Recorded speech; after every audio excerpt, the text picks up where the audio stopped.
why men have sex. Maybe there's 4 reasons. Why women have sex, according to Dr. David Buss and Cindy Messon, there's 237 reasons. Okay, so it's called negative kurtosis on a normal distribution. My whole life I live off a normal distribution. So this would be a regular normal distribution. If you made the top wider and it went out like that, that would be what's called negative kurtosis. Women have more reasons why they're attracted to men. So I know some women, but maybe that for whatever reason, they only date monsters, huge roided up guys. I'm sure you've seen this. Yeah. I'm sure guys out there have been very frustrated when you really liked a girl and you see her boyfriend and he's got tattoo sleeves, but you don't have tattoo sleeves or a neck tattoo or a tattoo on his face. And you're like, how the fuck I'm losing out to that clown? What the fuck's going on? And you start to realize that women's deviation as to what they're attracted to it changes. But these are all different signs from an ancestral period or from a Pleistocene period. These would replicate signs of access to scarce resources. Does that make sense? Or access to provisioning. So, the tattoos would be a sign that I'm aligned with the right group. The muscles would be a sign also. The thing is, though, I used to play Madden. I used to be a semi-Madden, pro Madden player, right? Each Madden player had speed, acceleration, awareness, agility, all these different attributes. As a man, I say get them all up to 80. Get a few up to 100. Does that make sense? And so for me, if I can look better in the gym, I should. And so the studies would say a 0.65 to a 1.65 to 1 shoulder to waist ratio is what women find to be most attractive in men. Yeah. And what would that indicate? That would indicate strong delts and a smaller waist, right? And what does that show? That shows a fit man who's able to throw a spear, to able to protect them, to compete with other men for different resources. That's the reason why women would find that attractive. And then we as men would look at women and see a 0.72 hip to waist ratio, and that would show what is it most likely able to carry children. Does that make sense? And where do these numbers come from? For those of you who are looking for this, this was the original study. Was a 1989 study of 37 cultures by Dr. David Buss at the University of Texas at Austin. And in the culture, in the studies, several of these cultures had no exposure to Western anything, no billboards, no magazines, no Westernized food, no junk food, no television, no nothing. And in every one of these societies, men were more interested in casual sex than women were. Men found signs of facial symmetry more attractive in all of these cultures. So beauty is not arbitrary. There were several different things that we found that were the case. Women tended to find men who were taller than to be more attractive. There were several of these things. And then this whole thing was then replicated again. This study was replicated again, showing again that beauty is not arbitrary. And these proclivities that we have in society are not cultural. They are evolutionary. Yeah. Right. And so that's what a lot of people have a problem with. So the thing, to go back to what you're saying, that's just one slider. Yeah. Money is a slider. Yeah. Charisma is a slider. So let's look at what's his face? Mark Zuckerberg. Charisma, I'm going to give him like a 50, right? Yeah. Okay. Money, I'm going to give him a 99. He's got a 99 on money. Okay. Status, I'm going to give him a 99. Yeah. Alignments, I'm going to give him a 99. Okay. Musculature, I'm going to give him a 75. Do you see those kickboxing videos? I haven't seen his new motherfucker's stuff, doing jiu-jitsu now. He's getting into it, though. He's getting into it, right? So if we go through these different things, like obviously if you look at Jeff Bezos, the motherfucker's on TRT. I can smell the fucking testosterone coming off the guy. If you looked at him before when he was pudgy and now he's like ripped. Yeah. So looks, we're going to give him maybe a 75. Money, again, he's a 99. Charisma, he's actually a charismatic dude. Jeff Bezos is a good interview, man. Jeff Bezos is 85, somewhere around there. Elon Musk, charisma, we're going to give him a 95. Intelligence, a 95. Money, we're going to give him a 95. Do you understand what I'm saying? No gym. Physical, but no gym. Yeah. Do you see what I'm saying? There's these attributes. Now, if you get a 99 in one of these, that can carry you to the finish line. You can be dumb as shit and play small forward for the Lakers. This is a bad example. You can, because I like the small forward of the Lakers. He's one of my favorite players. But you can play small forward for the Kings, okay? And you can be dumb as shit. And the hottest girl in Sacramento is like, okay, I want to be with him. Because why? Because you're tall, you have money. So these sliders, you got up to 99. My whole thing is, especially for the looks, money, status, black pill doomer guys, I would just say, let's max out as many of these as we can. Can we get the shoulder, even if I'm 5'6", can I get the shoulders to waist to be 1.65 to 1?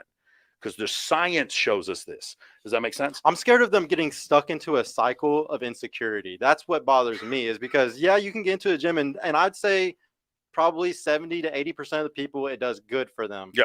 But it's the guys who are in that 10 to 20% that I think that get into a cycle of insecurity. And then another thing is, I know so many guys over the last decade of my life that got heavily into the gym. Well, I got heavily into finances and heavily into business. And it's just like, and in my opinion, I think I'm going the more correct route. And I don't know. Connors Murphy talks on these things way more, and like the negatives of insecurities and like steroid usage mostly. And like one more thing, I also really hate the guys, and I'm not talking about you at all, Yeah. but the guys who are like the steroid users that are like, you need to go buy this shake, you need to go buy this. Sure, yeah. To me, they're the exact same as the girls with the fake ass selling the waist trainer.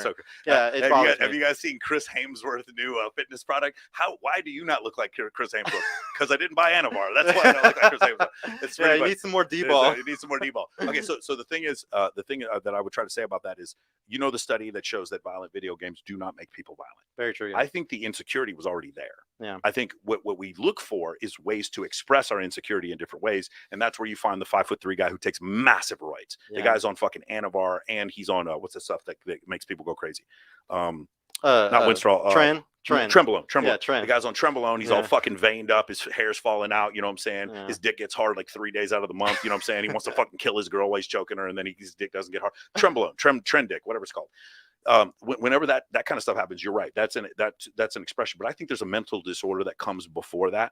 The thing about the gym, the problem with the gym is the problem with not going. It attracts insecure people sometimes. Sometimes the problem is there was a book called Spark that I absolutely love, and there's which talks about as you walk. So just think about this. Two of my favorite books. One's called Spark, and the other one's called The Story of the Human Body by Daniel Lieberman. And in the book, they talks about Homo sapiens. We have kneecaps.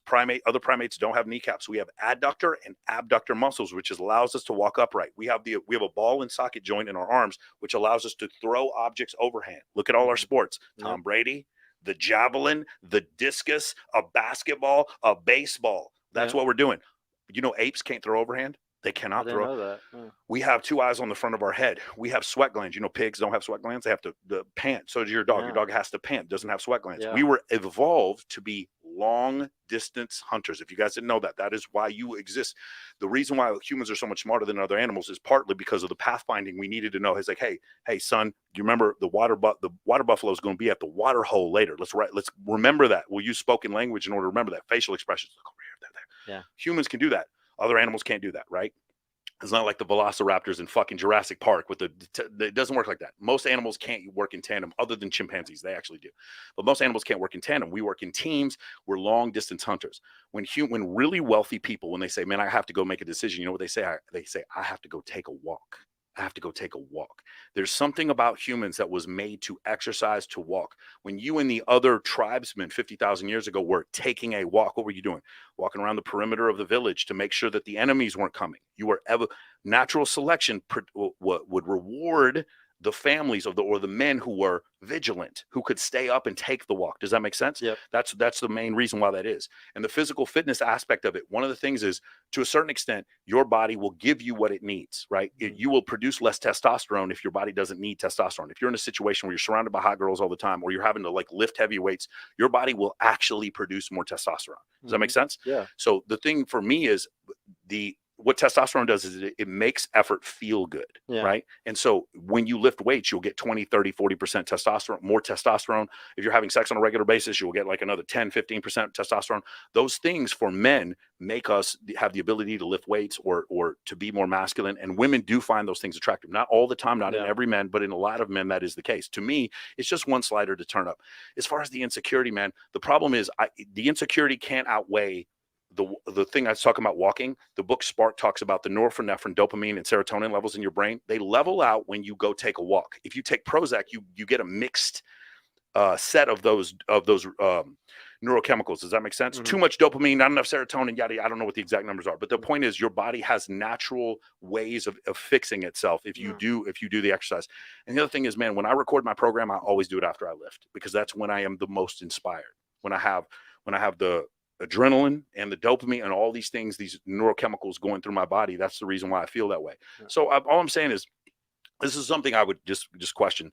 If you did take steroids when you were younger, it can have an effect on your endocrine system. Yeah. So it might be something at this age, you're 31, I would go back and look and be like, did this have an effect on my endocrine system? Mm-hmm. Because that would also make you not want to go to the gym. Does that make sense? Yeah. I could see what you're saying. Yeah, for sure. I mean, it could be the fact that, because once you get on TRT, after a while, you have to take what's called HCG. And if you don't take it, then a while your testicles will stop producing testosterone naturally. I'm 45 years old. That's why I'm on TRT. Yeah. It makes perfect sense. Very fucking open about being on TRT, and I lift weights 7 days a week. Yeah. So that's the reason why I do that. The thing I will also tell you this is, I remember being, when I was 22 years old, I shaved my head, and there were girls who were interested in me when I shaved my head, but they were different girls. Does that make sense? Yeah. If I got a tattoo sleeve tomorrow, it would be a new set of girls would all of a sudden be interested in me. that, yeah. Okay, now here's what happened. When all of a sudden I could bench press 370, then all of a sudden it was like a different group of girls were interested in me. How funny. But the other girls did not stop being interested in me.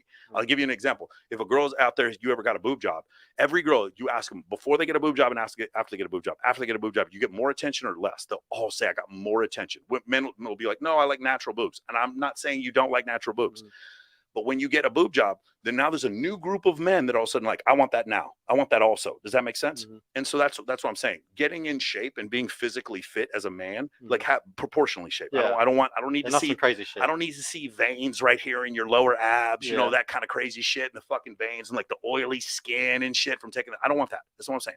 But being in shape. What I need though, you have to understand. Sergio, is the issue of like when there's this ancestral thing going on in her mind. When you guys are walking around and some dude fucks with her, you are supposed to handle this, and you're supposed to have the bicep, tricep, deltoid, and fucking fist to be able to handle this shit. I'm not telling you to be violent, but if everyone looks at you like you can't be violent, you're the first one they're going to fuck with. Does that make sense?